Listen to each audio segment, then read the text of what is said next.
I've been looking for a reason to talk about a particular mental health issue for ages, and I didn't know how to broach it, but I feel like it's a really important subject because there is such a stigma attached to mental health, and a lot of people they feel uncomfortable discussing their mental health struggles because of fear of judgment, because, particularly if you talk about it online, you get a lot of trolly, judgmental people who will use that kind of thing against you. And, I can kind of understand a lot of the time where they're coming from. It's like, hey, let me just unleash my anxieties and triggers and fears into the world, because what's the worst that can happen, right?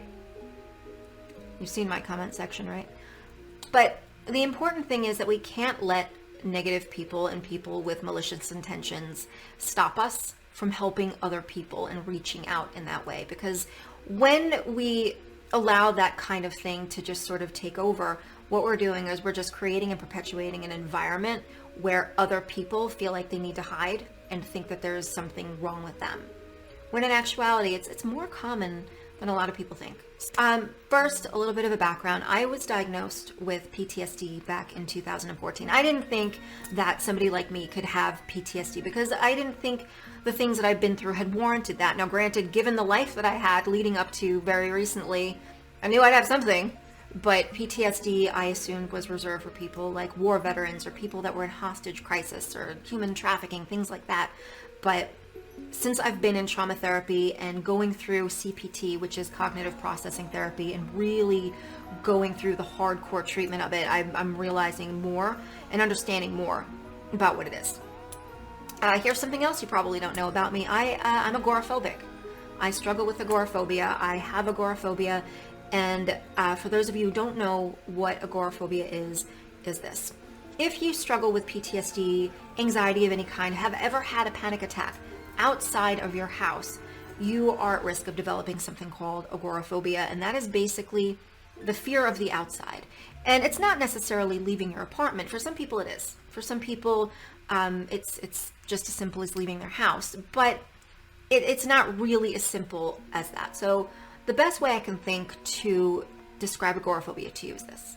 In your brain there's a map, and in that map is your world as it exists, and your brain draws a little perimeter around that map in a certain area, and it could cover anywhere. It could be your house, your neighborhood, your town, your county, even exits on the highway.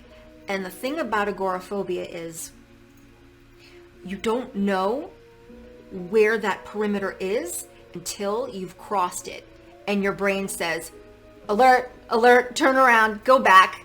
And that's because you don't want to be too far from wherever your comfort zone is should the worst happen. The worst, panic attack. So luckily for me, it's not one of those things to where I can't leave the house.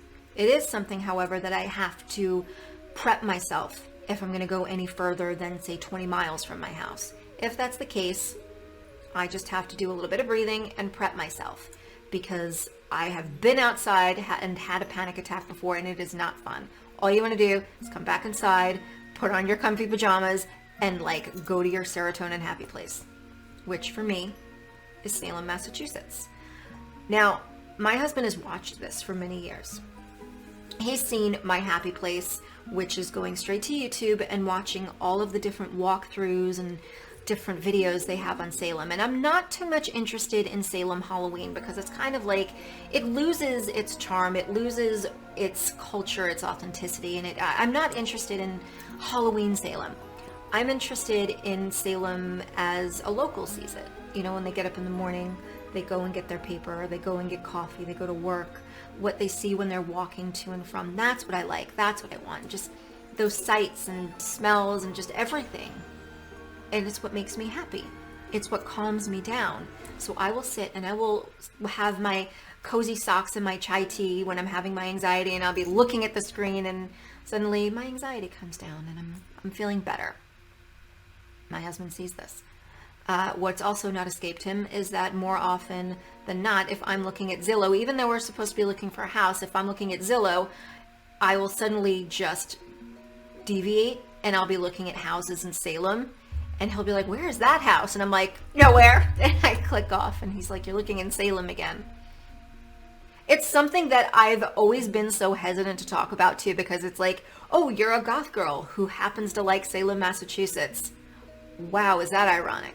So I feel cheesy talking about it, but I'm going to talk about it now because I got to go there for the very first time. However, I got to do it again because I feel like my anxiety ruled the roost, and I'm so upset about that because I crossed, remember that mental boundary, that perimeter? I crossed it. So my husband wakes me up one morning and he says, okay, here's some tea, drink your tea. We have to leave this place in 1 hour. In 1 hour, this is what I want you to bring with you. And he gives me a list of the types of things that I need to bring with me. I don't realize that we're going to be staying anywhere overnight. I don't realize this at all. So I said, okay. But I did, however, notice that he was hoarding sweaters in the second bedroom, which was weird as I was getting ready. But I didn't think to question it because he's weird like me. So anyway, I'm bringing these things. He's like, bring something that you wear out to dinner. Bring something that if you were really freezing that you would be very grateful to be wearing. I get cold very easily. So this is the first thing he needs me to wear. He needs me to wear the warm clothes, so I pack the clothes on. And immediately I'm thinking, first thing we're going to do is we're going to go out east to Eastern Long Island, and we are going to feed the penguins and meet an octopus, because these are things that I would absolutely love to do. And afterward, we're going to go out to dinner.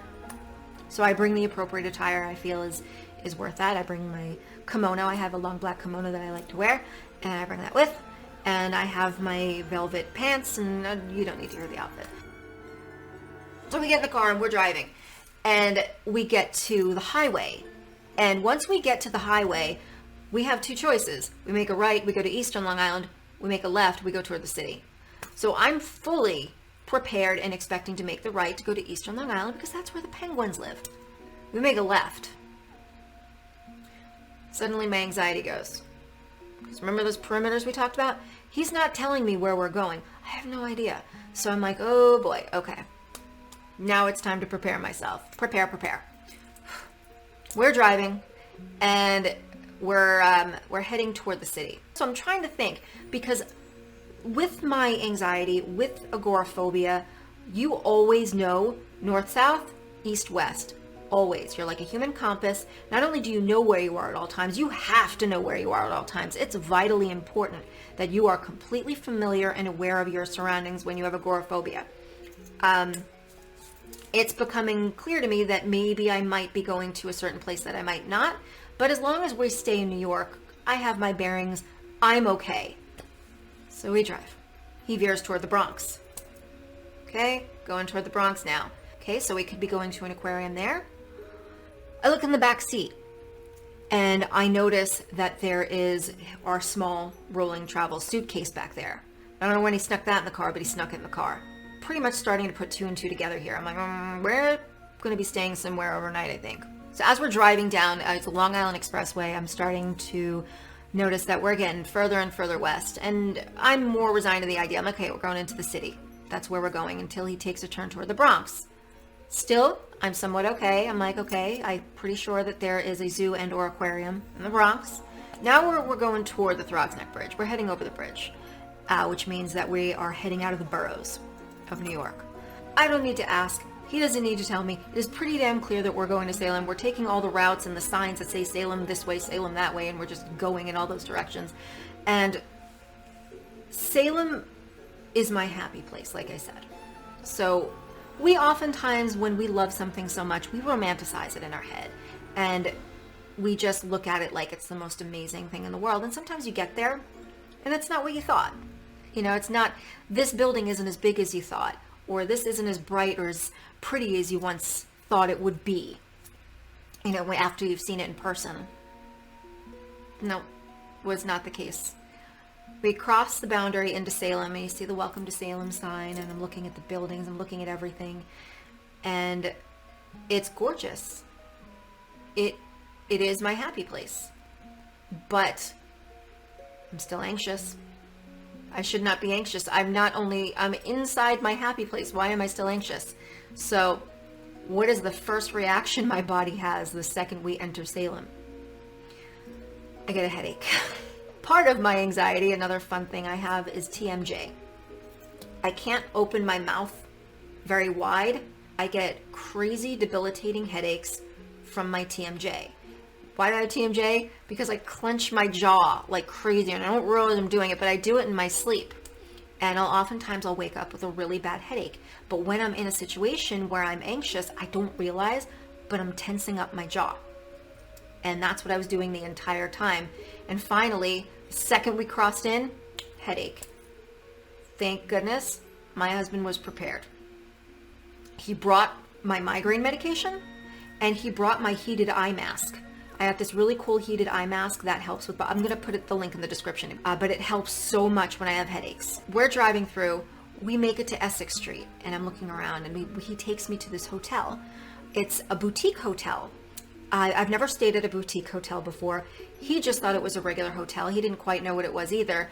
And I explained that a boutique hotel is not a hotel like the Holiday Inn or the Marriott or the Radisson. It's not a motel like a Motel 6, but it's also not a bed and breakfast. It's like somewhere in between, and they often tend to be sponsored by like beauty brands. And I think this one was sponsored by, I think, Lather, a company called Lather. The product smelled so good. But anyway, I'm trying so desperately. I want to love this. I want to enjoy this. I want to be in the moment, and I need to experience like every amount of this. And I am so grateful to my husband for like doing this for me. But I was a mess. I was an absolute anxious mess. We get to the hotel, we park, we walk into the building, and it is an old historic building. Like, we walked in and you can smell old. Not like dirty old, but like, you know, when you walk into an old building and it just has that smells like history, that's what it smelled like. So we walked in, and immediately my knees, they began to give, and I'm like, I gotta sit down. Because once we settled down, this is the place we're gonna be, I started to panic, I started to shake. We make it to our room, and it's an old school room, latch, and I go into the bathroom, immediately straight into the bathroom. I'm panicking, and I started to cry because I don't know where I am. I don't know north, south, east, and west. I'm not familiar with my surroundings, but the irony is that I'm here, I'm in the happy place that I go to. This is the place when I get anxiety, this is the place that I go to, and it takes it away from me. I'm in that place right now. Why am I freaking out? So you'll find me laughing a lot at this. And here's the thing that I'm sure a lot of you will probably you'll relate to. The thing about when you have really bad anxiety and you're exhibiting it on the outside, you're having a bit of a freak out, people tend to laugh. And I understand why, because it looks funny from the outside. I get it. I was wearing a bodysuit under my clothes. I started to like sweat and panic. And you know how bodysuits, they snap on the bottom? I unleash the snaps, and they're flapping over like the front of my pants, the front and back. And I'm pacing back and forth in and out of the bathroom. Like, we're in Salem, this is cool, but I'm freaking out. Oh my God. I look, my heart rate, it's like 106. I check my Fitbit, and the flaps from my bodysuit are just like flapping in the wind. I look like a crazy person. My husband's laughing at me. My hair's a mess, and I'm trying to look on the outside. I'm trying to play it off like I'm not freaking out. I was completely freaking out, and I wanted to go home. I didn't want to be there. I hate that I felt that way. I was in the place that I wanted to be for so long. Here I am. I'm in this historic building. It's kind of a scary building. You'll see in a minute, but a good scary. This is such a long time in the making. This is a big deal for me. I want to remember this moment. And I also want to commemorate, you know, that like the appreciation that I have from my husband putting this whole thing together, because I'm feeling awful about all of the work and effort that he put in to making this happen. And I'm freaking out. And granted, I can't blame myself because I have a genuine illness, but at the same time, I still feel friggin' awful. I'm like, I'm gonna take a video. I want to explain what's going on, try to maybe vlog a little bit of it. He took my equipment with me anyway, so I try to do just a quick video explaining where I am, what's going on, and show a little bit of the hotel. I'm like, I'm gonna put my best game face on. I'm an actress, I can do this, I can put on my best game face. I might be freaking out on the inside, but on the outside, I can look cool, calm, and collected, totally fine. Let me tell you, you may think you look like you're not losing your absolute shit on the outside and you're holding it together. My husband surprised me for our 10-year anniversary, and we are in Salem, Massachusetts right now. He woke me up. He didn't tell me anything. He just said, this is what you need, get in the car. And we are at, I guess you'd call it like a boutique hotel. I've never been to one before, but let me just show you this place. I'm going to see if I can turn this thing around. This is the room. Our stuff is kind of around. We didn't get a chance to put everything away, but it is very nice. Here it is. It's my kimono outside. And let me just open this up. I don't know if anybody's out there though.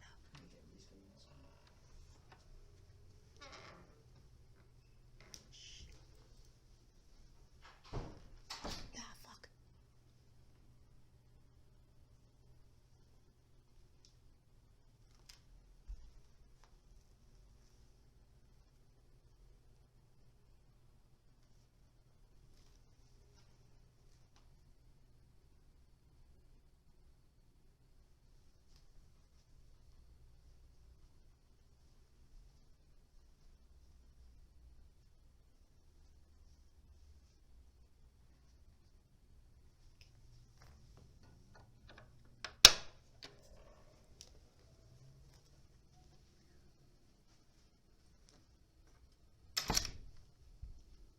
But I was making the best of this trip.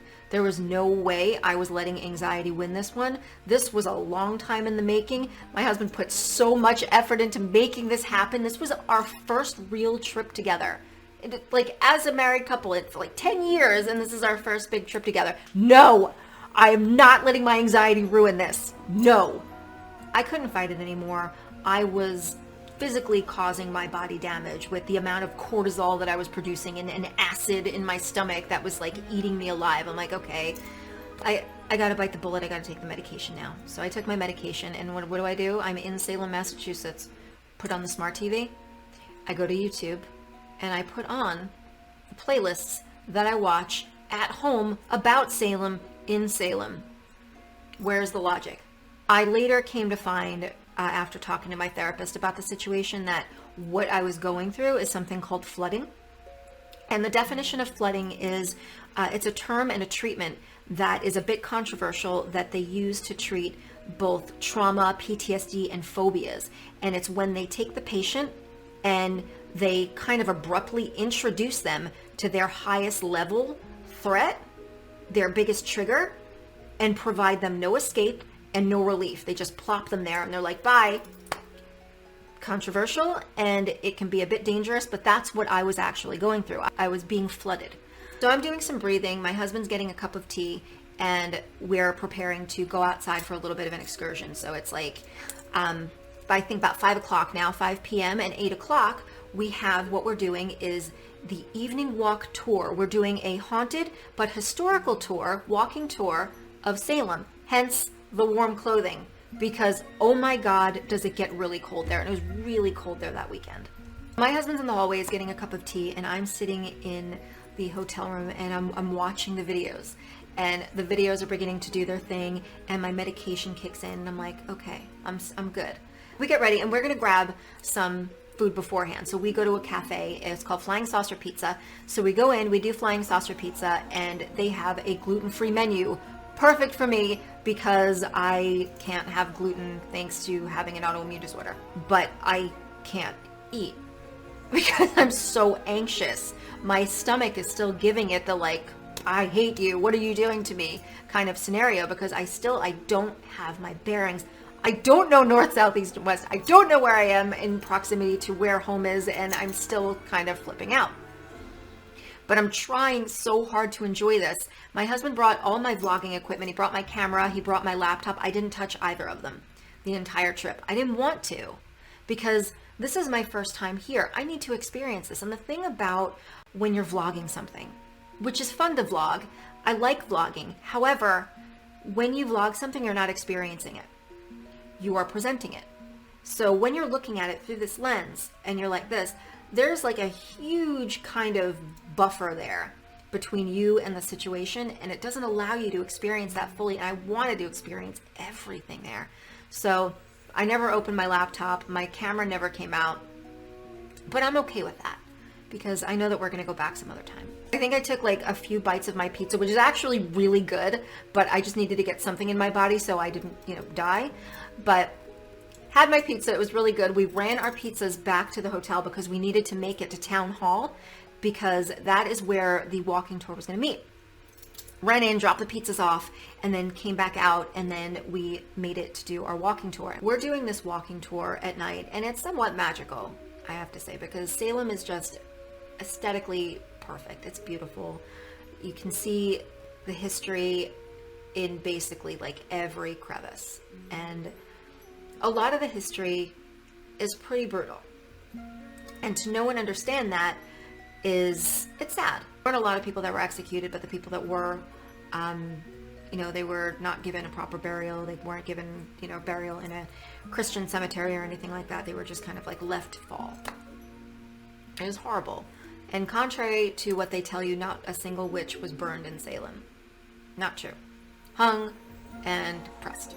As we're walking through Salem and just really taking everything in and getting the history of all the different buildings, we went to a jail. We went to Rockefeller's, which was one of the places. We went to Rope's Mansion. We heard all the stories. So a lot of the stories, it was primarily a historical tour, but there was also a paranormal element to it. It was important to me that I knew the history. I like knowing the paranormal sides of things, but the history is also very important to me. And I'm glad that it wasn't so hammed up and it's like, ooh, so ghostly and spooky and witch happenings and things. No, tell me about the building. What happened here? That's what I want to know. And we're walking and we're taking in the sights and we're getting all the information, and suddenly I find that we're back at our own hotel, and he tells us, the tour guide, to form a semicircle in front of our hotel. And this is during the paranormal portion of the tour. I'm not liking this. He asks, the tour guide, he said, any of you staying here at the Merchant? And I just kind of go. And he laughs and said, that might be changing tonight. Good luck. Oh, don't tell me that. So on that site was the residence of Sheriff George Corwin. Sheriff George Corwin was a really sick bastard. Corwin was a major player in the trials because he was responsible for the arrests for over 200. He was responsible for the deaths of 19. Not only did he arrest them, cart them there himself, but he chose the death sites of these people. He also earned the nickname the Strangler because he would reportedly tie the necks to the ankles of his victims to strangle them to get a confession out of them. This was not a good person by any stretch of the imagination, and it was very clear that he was a bit of a psychopath. And by way of nepotism, he was charged with the duty of having the fates of many in his hands, which was a grave mistake. And where did this man reside, live, and die? Why, the Merchant Hotel where we were staying. And there's a suite that they have. It's called the George Washington Suite. It's their most expensive one, top right. So the tour guide said that there are reports from George Washington himself where he said that he didn't sleep a wink in that room because a specter had kept him awake all night. I have anxiety as it is. I'm on the brink here. I will just jump straight ahead and tell you that my Fitbit stayed between a 96 and 108 the entire time I was there. A little bit of background. So my lovely atheist husband now is cracking up. He doesn't believe in ghosts. He's an atheist. I, on the other hand, I'm kind of what you would call like a spiritual agnostic. I believe in ghosts. I 100% believe in ghosts. I don't screw with that stuff. You keep Ouija boards the hell away from me. You stay in your realm. I'm going to be over here. I believe you exist. I'm cool. So the final element to the paranormal explanation of the Merchant Hotel where we're staying doesn't just end with the recount of George Washington's tales of staying the night. Now, there's a photograph. And fortunately for us, there is only one photograph in existence of any of the paranormal things captured. And it just happens to be the hotel where we're staying. So he takes out his phone and shows us a picture, and he said that the photo was taken in 1982, not long after, I suppose, I think he said the renovation of that building, and said that it was taken at a Christmas party, and it was taken of one of the people who worked in that building, and they were taking a picture of her nice dress. And the picture that came out was 100% not the picture that they took, nor was it the girl in the photo. This is the picture that came out.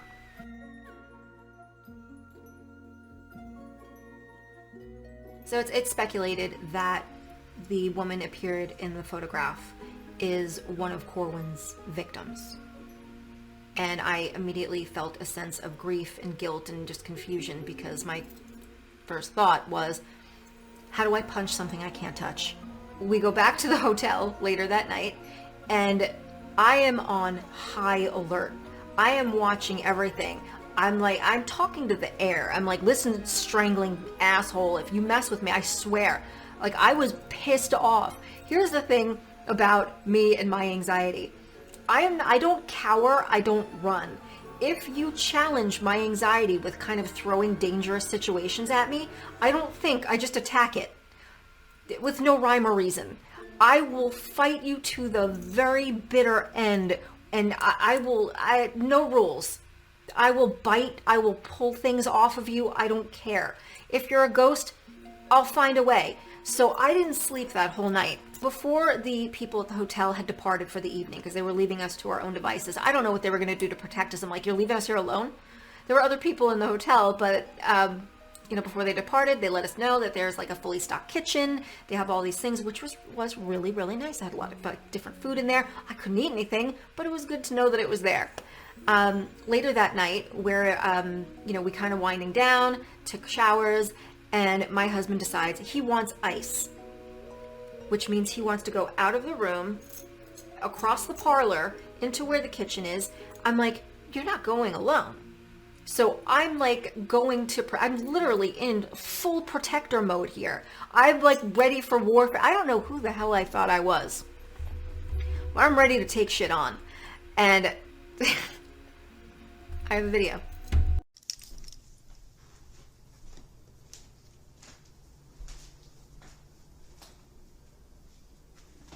They're not real candles. Huh? They're not real candles. No.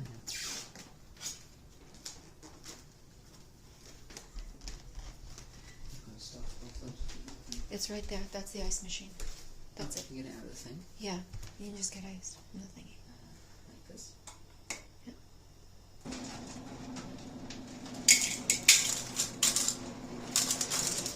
Oh shit. What? It's a good amount of ice. That is a point.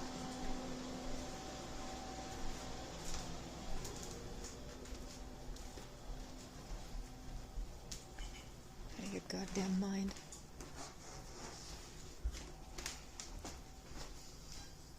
What are you doing? Josh.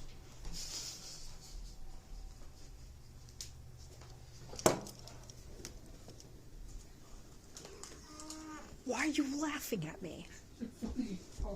I'm not funny. I take things seriously. I don't take shit seriously. How did you not research this place? Third most haunted location in all of the United States, Stuart. Gross exaggeration. Google it. So something I want to point out from walking around that night, walking around the following day, and we went to different places. We went to like Gula Gula Cafe. We went to some of the more esoteric shops. We went to Odd Meter Coffee, really good coffee. Lavender and chocolate, turns out it works together. Something that we noticed is that people were saying hello to us. And like, when you're from New York and people on the street, strangers, say hello to you, you immediately wonder what the hell is wrong with them and if they're going to rob you. And it took me a few people saying hi to me to make me realize, I I think they're just really nice here. And they really are. It was such a nice and accommodating place, but the whole friggin' time, my anxiety is just ripping me apart, and it sucked so bad because that trip was amazing and it was a horrifying nightmare all at the same frickin' time. Will I go again? Yeah, I'm gonna go again. I absolutely am gonna go again. I'm hoping that maybe around the summer I'll be going again. Will I go around Halloween? Probably not. I don't want to experience that. I feel like it takes the Salem out of the equation when you take all of these different tourists and put them in the area. You're not really experiencing it for what it is. I loved every minute of it. And I wanted to die at the same time. There's no real climax or real ending to the story, but the point of the story is I really wanted to share with you the amazing thing that my husband did for me, and the fact that I got the trip of a lifetime that I really wanted. I will be going back because it needs a redo. Because I need to be in better spirits. I think the fact that I really walked around that city a lot because I wanted to understand where I was, and I have a mental map now. I know where everything is, so I'm good to go there. But I think also a lot of the reason that I wanted to share this with you is so many of us struggle with so many different things, big or small. We all have our thing, and there's a lot of people who struggle with mental illness, right? And either it's something we were born with, something genetic, or something that happened to us that kind of put us in the position that we're in now. But whatever path led us to that point, we're here now. And it's important that we support each other through those things and talk about it. God, talk about it. It's so important to talk about it, because the very reason I didn't want to talk about it was because I'm embarrassed about it. It's embarrassing to me.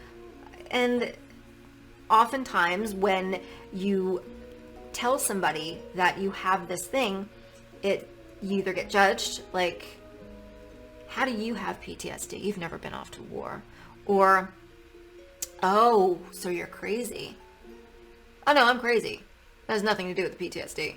The good thing that comes along with having this, if you can, call anything a real positive, is that I have a real soft spot for anyone who struggles with any kind of mental illness, because it's something you wouldn't want to wish upon anybody, ever, ever, ever. Because, you have an ouchie, you hurt yourself, you cut yourself, you put a Band-Aid on it and take a painkiller or something like that, it goes away. This is different. And this isn't something that you can just put a Band-Aid on or take an aspirin for. It's something that's with you. And it's something you have to really work hard at trying to just exist. Just a normal existence. Because sometimes the most simplest of tasks that most people take for granted, it's a lot for us. For example, getting in the car and driving a certain distance. That was a big deal for me. That was an achievement. I'm fortunate that I'm stubborn enough that even though things do cause me anxiety, I do them anyway. And I will fight my way through them. I do know now, by way of attempting to vlog an event while at a heightened state of anxiety, that even though I think I have my best game face on, no, I don't. My game face sucks, and my game face needs work. But moral of the story, guys, you're not alone. We all got our thing, and it's okay. If you're struggling with mental illness and there's shit that you're going through where you need that support, surround yourself with people who support you. Don't surround yourself with people who question you or people who try to minimize the stuff that you're going through. These are not people that are going to help you through it, because there is no minimizing what you feel. If you feel it, it's valid. Screw what anybody else thinks. If somebody tries to minimize it, oh, well, at least you're not this person. No, there's no comparing. My bad and their bad, entirely different things. We've had entirely different experiences in life. You can't compare person A to person B. You just can't. So surround yourself with people who get you. Surround yourself with people who will support you and understand you and know your boundaries and know not to push them so much. Would I consider this a pushing my boundaries? No, God, not at all. My husband, he saw this was my happy place. So he's like, hey, I got one better. This is your happy place. I got something better than YouTube. Here you go. Now you're in your happy place, not realizing that it's not quite the same. But yeah, just surround yourself with people who get and understand you, and just know that if you have mental illness, nobody's going to judge you here. If you want to talk about it in the comments, by all means, leave me your stories, leave me your comments. I'm dying to know. But I swear on everything holy, the first person that comes in and tries to judge any of you, I'm going to, as per protocol, you've seen it, rip them a new one. So you are safe here, and thank you for listening. And yeah, don't make fun of my video where I'm in the hotel. I tried, damn it, I tried. I was a warrior.